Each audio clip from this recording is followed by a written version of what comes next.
Guys, this is Kamlesh Sharma and I welcome you all in Aurora IAS and this is lecture number 8 of banking in India. Okay तो अभी हम पिछले दो से तीन lecture से we are discussing one thing that is NPA.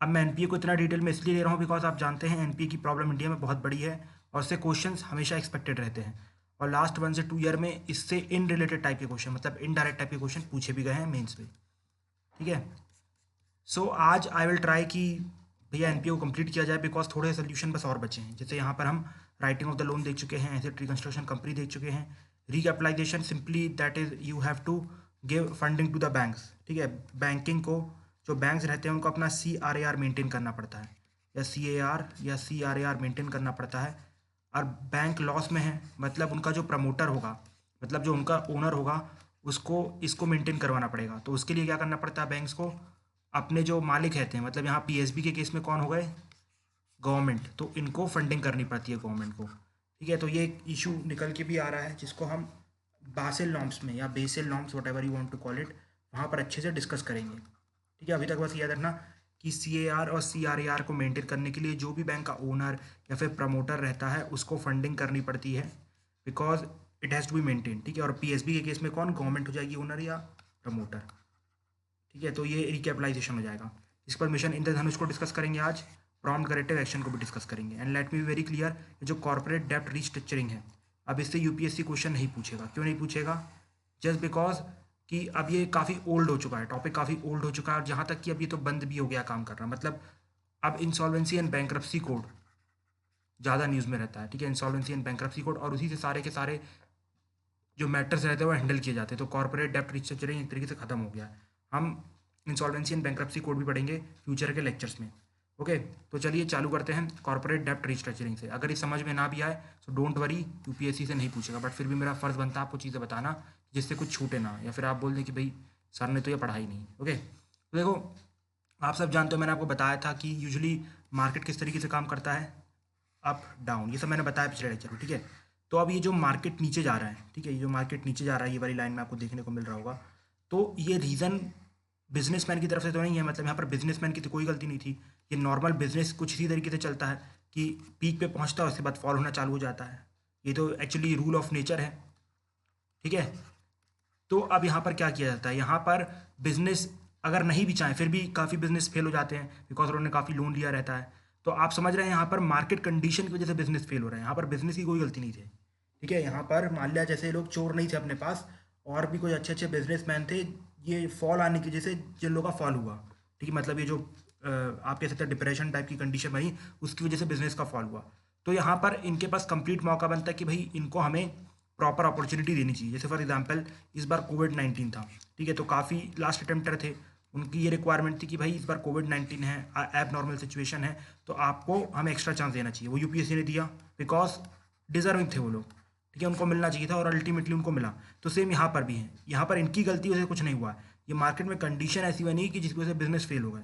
तो यहाँ पर हमें इनके जो लोन्स हैं उनको रीस्ट्रक्चर करना चाहिए। मैंने आपको रीस्ट्रक्चर बताया था, क्या होता है रीस्ट्रक्चर। रीस्ट्रक्चर का मतलब होता है कि जैसे फॉर एग्जांपल मेरा जो लोन है वो 10 साल के लिए है, ठीक है, और हर साल मुझे 1,000 रुपये की इंस्टॉलमेंट देनी पड़ती है, मान लीजिए ऐसा है, और मान लो किसी वजह से मैं नहीं दे पा रहा हूँ, मतलब जैसे मार्केट कंडीशन में फंस गया और नहीं दे पा रहा हूँ, तो बैंक क्या करेगी, मेरे लोन को रीस्ट्रक्चर कर देगी। मतलब बोल दी कि भैया आप इसे 20 साल कर देते हैं और आप इसे 500-500 रुपये कर दो, बिकॉज मेरी इनकम कम हो गई तो बैंक ने यहाँ पर इसे रीस्ट्रक्चर कर दिया। ये नॉर्मल कंडीशन में अलाउड नहीं रहता है लेकिन एब नॉर्मल कंडीशन को देखते हुए इसे अलाउ किया गया।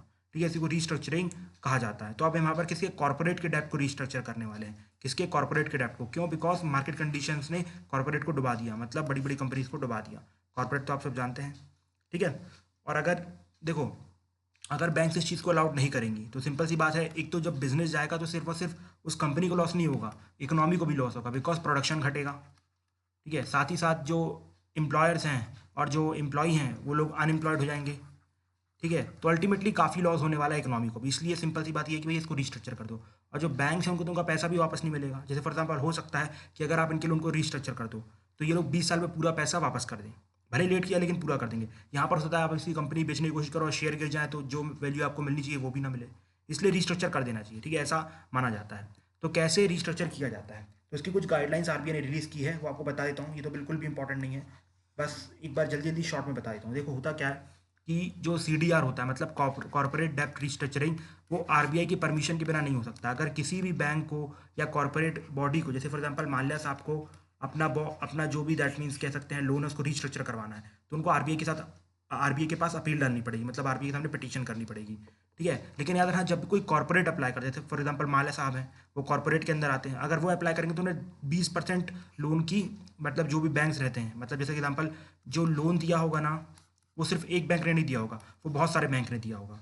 ठीक है, याद रखना बहुत सारे बैंक ने दिया होगा, तभी ये CDR लगेगा। अगर सिंपल किसी एक सिंगल बैंक ने दिया है तो उनके ऊपर CDR नहीं लगेगा। तो यहाँ पर लिखा भी है possible if and only if borrowing is from more than one bank. अगर एक बैंक से ज़्यादा लोन दिया जाएगा सिर्फ जब बस CDR लगेगी, और वो जो टोटल अमाउंट होना चाहिए, टोटल बोरिंग होनी चाहिए, वो 10 करोड़ के ऊपर की होनी चाहिए। ठीक है, और मैं आपको बता चुका हूँ बैंक्स भी अप्लाई कर सकते हैं और कंपनीज भी अप्लाई कर सकती हैं, कंपनीज मतलब कॉर्पोरेट भी अप्लाई कर सकते हैं। लेकिन जब कॉर्पोरेट सिंगल अप्लाई करते हैं तो उनको यहाँ पर जितने भी लोन है, फॉर एग्जाम्पल मान लो यहाँ पर आप कह सकते हैं 100 बैंक हैं, 100 बैंक तो नहीं ज़्यादा हो जाएगा, मान लो 5 बैंक ने लोन दिया है, तो उसका जो भी 20% होगा, मान लो कि 2 बैंक, ऐसा मान लो, होता नहीं है, मान लो जो भी 20% बैंक है उनकी यहाँ पर कंसेंट चाहिए होगी कॉर्पोरेट को। मतलब अगर बैंक्स को अप्लाई करना होगा सीधे अप्लाई कर सकते हो, कोई सिंगल बैंक भी बोल सकता है कि नहीं भैया हमें तो इनसे पैसा वसूलना है, तो आप CDR इनके ऊपर लगा दो। ठीक है, CDR इनके ऊपर लगा दो। लेकिन अगर कॉर्पोरेट को CDR लगवानी होगी तो 20% बैंक का सपोर्ट लेना पड़ेगा। समझ गए ना, जैसा पार्लियामेंट में होता है कि भैया 1/3 मेजोरिटी चाहिए, हाफ ऑफ द मेजोरिटी चाहिए, ये सब चीज़ें रहती है ना, तो यहाँ पर 20% जो बैंक्स हैं उनकी उनकी दैट मीन्स वोटिंग पावर आपको चाहिए। ठीक है, और एक बार जब RBI ने बोल दिया चलो ठीक है भैया हमें तो लग रहा है कि आपको एक्सेप्ट कर लेना चाहिए, तो अपनी परमिशन दे देगी। जब वो परमिशन दे देगी तो उसके बाद एक जॉइंट लेंडर फोरम बनाया जाएगा, जिसमें जितनी भी बैंक्स के रिप्रेजेंटेटिव हैं, इसके बाद कॉर्पोरेट के रिप्रेजेंटेटिव हैं, वो लोग मिलकर एक प्लान तैयार करेंगे, और उस प्लान को 75% मेजोरिटी मिलनी चाहिए। मतलब फॉर एग्जांपल जितने लोग बैठे हैं उनके 75% अगर इस प्लान को हाँ बोल देंगे तो ये CDR कर दिया जाएगा। तो आपने देखा ये एक एब नॉर्मल सिचुएशन थी CDR। कौन सी सिचुएशन थी? एब नॉर्मल सिचुएशन थी, इसलिए यहाँ पर RBI से परमिशन ली गई। इसके बाद लिमिटेशन थी कॉर्पोरेट के ऊपर, बैंक्स के ऊपर भी लिमिटेशन थी, और अल्टीमेटली प्लान वही मंजूर होगा जो इसमें मेजोरिटी होगी, वो भी 75% की। ठीक है, तो इसको बोलते हैं CDR। गाइडलाइंस है, याद करने की कोशिश मत करना, लीव कर देना, बस समझ लेना कि क्या क्या शॉर्ट शॉर्ट में बोला। ठीक है, अब actually insolvency and bankruptcy code से पहले ये 3 स्कीम्स हुआ करती थी। 525 स्कीम, स्ट्रेटेजिक डेप्ट रिस्ट्रक्चरिंग, S4A। ठीक है, मतलब जैसे फॉर एग्जांपल यहाँ पर डिसाइड किया गया कि भाई आपको CDR के अंदर अलाउ करेंगे। देखो मैं आपको बताता हूँ कि जैसे for example insolvency and bankruptcy code 2016 में ये बैंक कोड आता है, insolvency and bankruptcy code, IBC बोलते हैं जिसको। ठीक है, इससे पहले सिक्योर प्लस अनसिक्योर जो लोन रिकवर करने के 2 रास्ते थे। सिक्योर का तो आपको पता है सारफेसी एक्ट, मैंने अच्छे से बता ही दिया उसको। ठीक है, और उसके बाद जो अनसिक्योर है उसको कॉर्पोरेट डेप्ट रिस्ट्रक्चरिंग से किया जाता था। ठीक है, CDR से, जिसकी मैंने आपको गाइडलाइन बताई कि RBI की परमिशन मैंडेटरी है, कॉर्पोरेट भी अप्लाई कर सकते हैं, इसके बाद जो बैंक्स होते हैं वो भी अप्लाई करते हैं, लेकिन कॉर्पोरेट को 20% लोगों का कंसेंट चाहिए, साथ ही साथ बैंक्स तो कोई भी अप्लाई कर सकते हैं। जब RBI परमिशन देगा तो एक जॉइंट लेंडर फोरम बनाया जाएगा, उस जॉइंट लेंडर फोरम में जितने भी सबके रिप्रेजेंटेटिव बैठेंगे, फिर वहाँ पर जो भी प्लान अप्रूव किया जाएगा जिसके पास 75% की मेजोरिटी होगी। ठीक है, तो इस तरीके से पहले अप्रूव किया जाता था। अब मान लो 75% में इन तीनों से कोई इसकी एक स्कीम लिखी होगी कि भैया इनको 525 वाली स्कीम दें, कि स्ट्रैटेजिक डेप्ट रिस्ट्रक्चरिंग दें, या फिर S4A दें।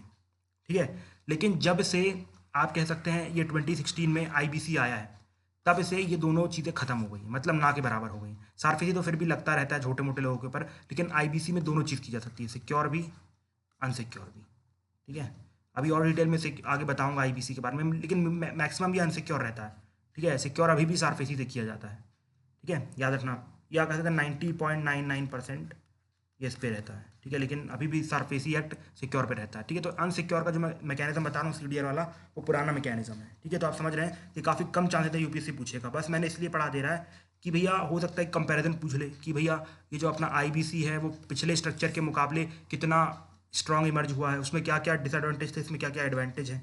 इसलिए जैसे फॉर एग्जांपल अगर मैं आपको ये मैकेनिज्म बता दूंगा CDR वाला, और इसके बाद जब IBC बताऊंगा, तो आप दोनों कंपेयर कर पाओगे, तो क्वेश्चन आ गया तो भाई लिख लोगे ना, फायदा होगा कि नहीं होगा, इसलिए थोड़ी बहुत मेहनत कर लिया करो। तो यहाँ पर 3 स्कीम्स रहेंगी 75% वाले प्लान के अंदर, या तो आपको नहीं आप F525 ले लो, या फिर स्ट्रैटेजिक डेप्ट रिस्ट्रक्चरिंग ले लो, या फिर S4A ले लो। तो F525 स्कीम क्या है? देखो मैक्सिमम ये जो दिया जाता है 525 स्कीम, ये इंफ्रास्ट्रक्चर लोन्स को दिया जाता है। ठीक है, इंफ्रास्ट्रक्चर लोन्स को, ऐसे जितने भी इंफ्रास्ट्रक्चर लोन रहते हैं वो अप्रॉक्सीमेटली 12 से 15 साल के रहते हैं।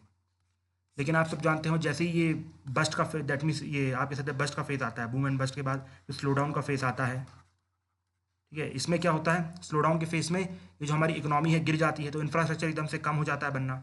तो यहाँ पर ये लोग क्या शॉर्टफॉल फील करने लगते हैं कि भैया हमारे पास पैसा नहीं है, हम डूब जाएंगे, हम आपका लोन नहीं चुका पाएंगे।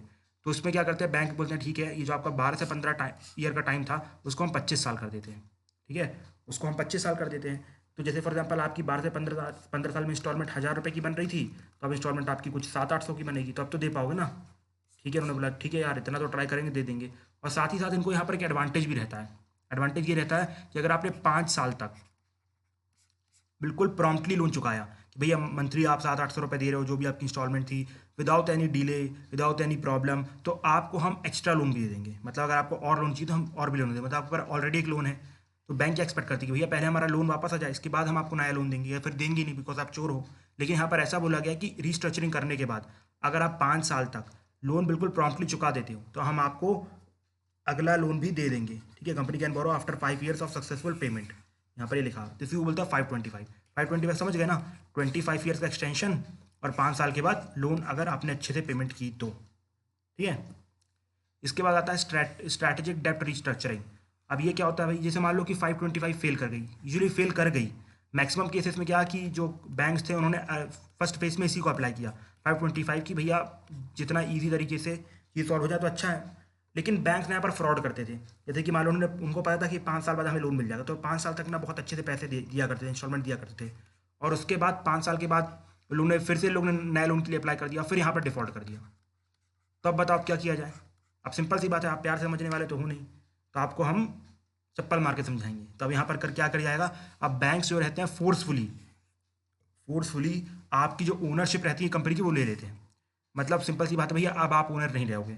अब जो भी आपके 51% शेयर हैं ओनर के, वो हम हमारे अंडर में जाएंगे, और ये कंप्लीटली ये जो आपकी कंपनी है वो हमारी हो जाएगी। ठीक है, लेकिन बैंक इसे रन नहीं करेंगे, याद रखना, बिकॉज बैंक का काम बैंक चलाना है, कंपनी नहीं। किसी बिजनेसमैन का, एंटरप्रेन्योर का काम होता है कंपनी को चलाना। तो अब यहाँ पर क्या, आरबीआई जो है बैंक्स को 18 महीने देगी। भैया 18 महीने में आप ये 51% शेयर किसी को बेच दो, और उससे बोलो कि जैसे ही आप हमारे 51% शेयर लोगे, ठीक है, जैसे ही आप हमारे 51% शेयर लोगे तो हमें रीपेमेंट चाहिए। जैसे फॉर एग्जांपल इसका मान लो कि कुछ 5,000 का लोन बचा था, मान लो ऐसा, ठीक है, 5,000 का लोन बचा था।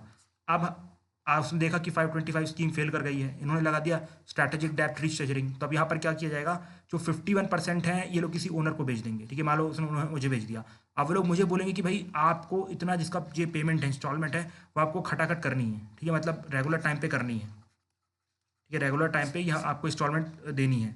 ठीक है, तो इस तरीके से सिंपल सी बात है, बैंक का भी फायदा हो गया और जो एंटरप्रेन्योर्स का भी फायदा हो गया। लेकिन प्रॉब्लम यहाँ पर ये आ रही थी कि 51% का कोई शेयर होल्डर मिला ही नहीं करता था। मतलब बड़ी मुश्किल से, सोचो पूरे इंडिया में एक भी बंदा 51% शेयर लेने को तैयार नहीं था। तो यहाँ पर आरबीआई ने थोड़ी सी कंडीशन रिलैक्स कर दिया, बोला कि कोई बात नहीं, आप चलो 26% बस किसी एक बंदे को भेज दो। ठीक है, 26% बस किसी एक बंदे को भेज दो जो कि लार्जेस्ट इन्वेस्टर बन जाएगा, और उसके ऊपर पूरी रिस्पॉन्सिबिलिटी आएगी कि भैया वो पैसे वापस करे, और बाकी जो बचे हुए 24% हैं, ठीक है, 50 हो गया ना ये, है ना, तो बाकी बची जो 24% है उसको छोटे छोटे पार्ट में बांट दो, जैसे किसी को 2% दे दो, किसी को 3% दे दो, लेकिन 26% वाला रियल ओनर कहलाएगा। ठीक है, तो ये है स्ट्रैटेजिक डेप्ट रिस्ट्रक्चरिंग।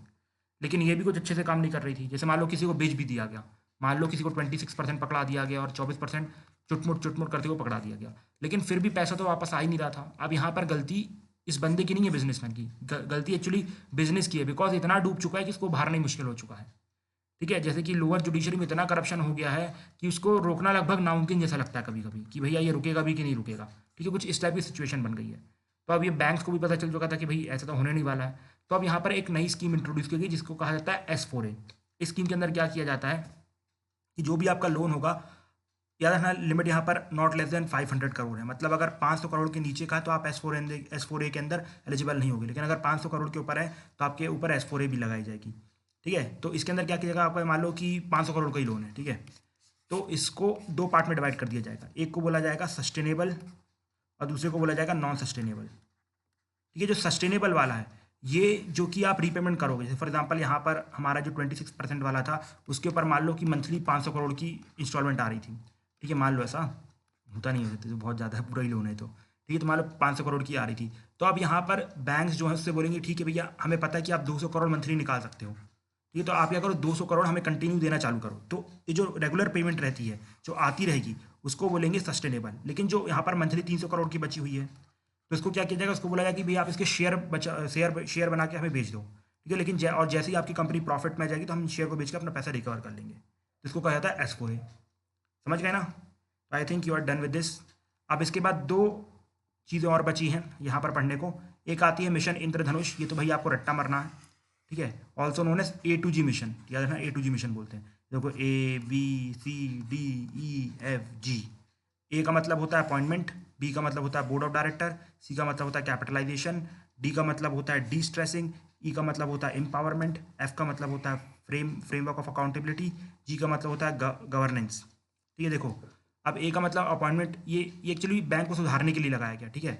मिशन इंद्रधनुष बैंक को सुधारने के लिए भी लगाया गया, एक्चुअली एक सेम इंद्रधनुष मिशन है, ठीक है, which is for the health sector, मतलब जिसमें बच्चों को वैक्सीन लगाई जाती है, तो उससे इसको कंफ्यूज मत करना, ठीक है। ये कॉर्पोरेट सेक्टर का अलग मिशन इंद्रधनुष है। देखो इसमें ए का मतलब होता है, इसको याद ना, मिशन इंद्रधनुष को A to G बोलते हैं, ठीक है। इसमें ए का मतलब होता है अपॉइंटमेंट, मतलब कि जो अपॉइंटमेंट है वो इम्पार्शियल होनी चाहिए और मेरिट बेसिस पे होनी चाहिए, तो उसके लिए बैंक बोर्ड ब्यूरो बना दिया गया है। इसके ऊपर एक क्वेश्चन भी आ चुका है यूपीएससी में, आप सब जानते हैं, PJ नायक साहब की जो कमेटी बनी थी उसने बैंक बोर्ड ब्यूरो का सजेशन दिया था, उसके ऊपर यूपीएससी क्वेश्चन भी पूछ चुका है। इसके बाद आता है बी, बोर्ड ऑफ डायरेक्टर, ठीक है। तो बोर्ड ऑफ डायरेक्टर में सिंपल सी बात है कि भाई जो प्रमोटर है उसी को MD नहीं और CEO नहीं होना है। इसके बाद इंडिपेंडेंट डायरेक्टर रखने हैं, ये सब प्रोविजन है, ठीक है, कॉर्पोरेट गवर्नेंस में मिल जाएंगे। इसके बाद सी, कैपिटलाइजेशन, जो भी बैंक का प्रमोटर या ओनर है उसको बैंक में कैपिटलाइजेशन करना है, मतलब पैसे डालने हैं। डी स्ट्रेसिंग, वो मैं आपको बता चुका हूँ कि भैया आप कैसे लोन्स को डी स्ट्रेस कर सकते हो, राइट ऑफ करके, एसेट रिस्ट्रक्चर कंपनी से, ये जो आपने CDR देखा, इंसॉल्वेंसी बैंक्रप्सी कोड देखा, अभी सब समझाने की जरूरत नहीं है भाई, ये सब बोल चुके हैं, हो चुका है पूरा, ठीक है। एम्पावरमेंट का मतलब होता है बैंक्स को एम्पावर करना, मतलब कि बैंक्स अपने डिसीजन खुद ले सके, उनके ऊपर कोई पॉलिटिकल इन्फ्लुएंस ना हो, ठीक है। इसके बाद फ्रेमवर्क ऑफ अकाउंटेबिलिटी, आप सिंपल सी बात है भाई, आप डिसीजन ले रहे हो तो आपको अकाउंटेबिलिटी भी लेनी पड़ेगी। अकाउंटेबिलिटी का मतलब आपको बताना पड़ेगा कि भाई अगर ये वाला डिसीजन, जैसे फॉर एग्जांपल आप इस बंदे को लोन दे रहे हो, ठीक है, अगर आप इस बंदे को लोन दे रहे हो तो ये लोन डूब गया तो इसके लिए अकाउंटेबल कौन होगा, कौन जिम्मेदारी ले रहा है कि ये बंदा लोन वापस कर देगा, तो इसे बोलते हैं फ्रेमवर्क ऑफ अकाउंटेबिलिटी। और जी है गवर्नेंस सुधारना बैंक की, उसके लिए ज्ञान संगम ऑर्गेनाइज किए गए थे जिसमें प्राइम मिनिस्टर, फाइनेंस मिनिस्टर और RBI के गवर्नर साहब और CMDS ये सब शामिल हुए थे, ठीक है।